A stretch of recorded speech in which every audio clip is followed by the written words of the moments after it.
Hello.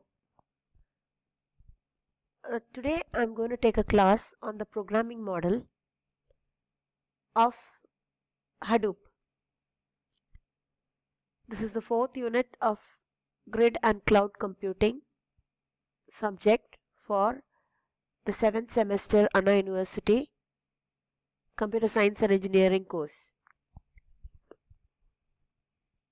I have referred from Distributed and Cloud Computing from Parallel Processing to Internet of Things textbook, which is our prescribed textbook, and also Hadoop the Definitive Guide, first edition, which is also part of the reference textbooks for the subject. This is the outline of the course, and today in this video we will be looking into Introduction to the Hadoop Framework. Hadoop. It is an Apache open source framework. So open source is a trend today. People want open source because it is free and it is also open. So you can make any changes in the programs based on what you wish to do with this particular software. It is written in Java. It allows distributed processing of large data sets across clusters of computers using simple programming models. By now, you know what is a cluster, and Hadoop will allow distributed processing, which is we can distribute the data across so many computers in a cluster and still process it without any problem using Hadoop. A Hadoop framework application works in an environment that provides distributed storage and computation across clusters of computers. So the applications that we write should be written for Hadoop or to work on the Hadoop framework. It is designed to scale up from single server to thousands of machines, each offering local computation and storage. So every machine in your cluster will consist of storage, local storage, and also we can do computation on each of those machines in the cluster and also on blocks of data on your machine, which we will be seeing in detail later. So why do we need such a software? We live in the data age. What is the data age? The International Data Corporation estimate puts the size of the digital universe at 4.4 zettabytes in 2013 and forecasts a tenfold growth by 2020 to 44 zettabytes. So every day, every minute, data is being created, and finally we are in a situation where we have to analyze these data for better business capabilities. So this is more than one disk drive for every person in the world. There are so many companies or organizations or computation centers from where these data or this flood of data is coming.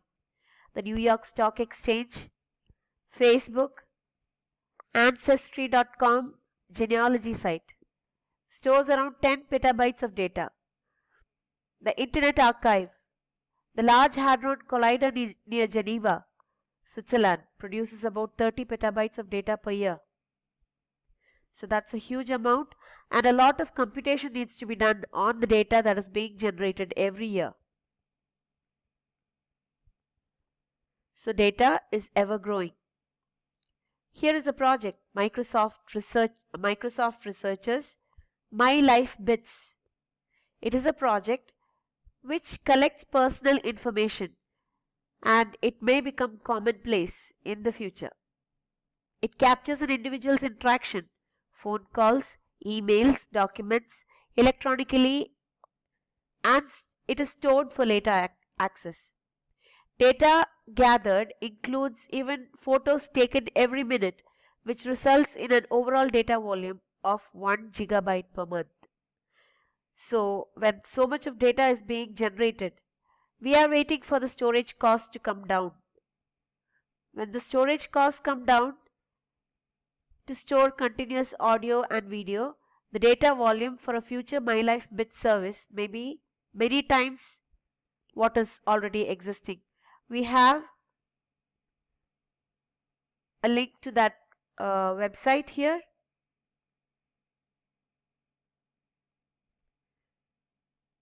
So you could try out that website on your own for a later assignment. Here is a screenshot of the same. The amount of data generated by machines as a part of the Internet of Things will be even greater than that generated by people. So what is this Internet of Things?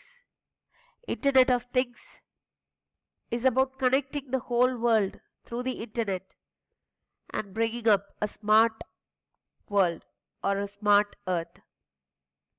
So when you're doing that, data comes from machine logs, RFID readers, sensor networks, vehicle GPS traces, retail transactions. Everything can come under the section of data.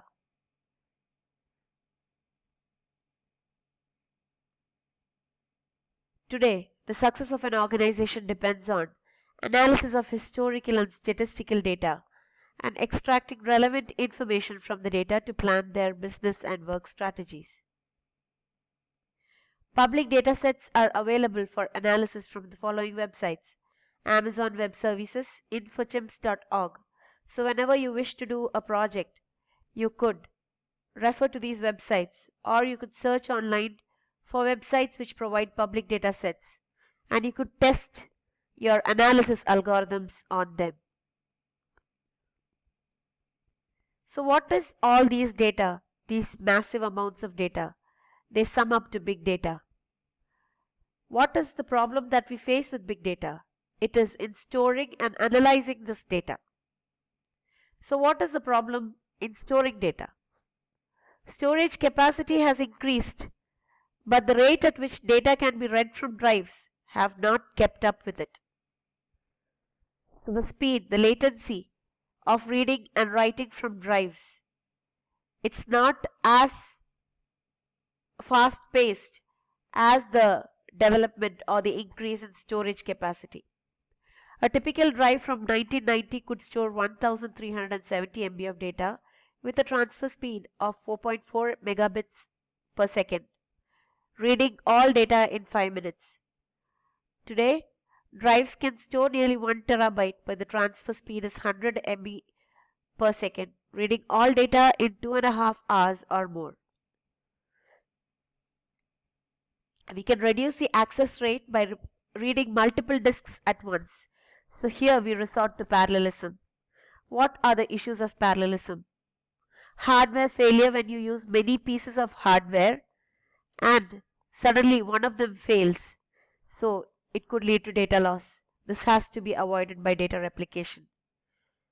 The analysis task should be able to combine the data in some way. So the data which is broken up has to be combined in some way so that the analysis could take place. Data read from one disk should be combined with data from any of the other 99 disks. Various distributed systems allow data to be combined from multiple sources, but it is challenging. Hadoop provides a solution for the issues discussed so far through HDFS, MapReduce. These are the important terms in Hadoop. Hadoop provides a programming model that is reliable, scalable platform for storage and analysis. It is also affordable as it uses commodity hardware and we resort to open source tools. This is it for today. Here is the assignment which you have to complete before the next video session. Thank you.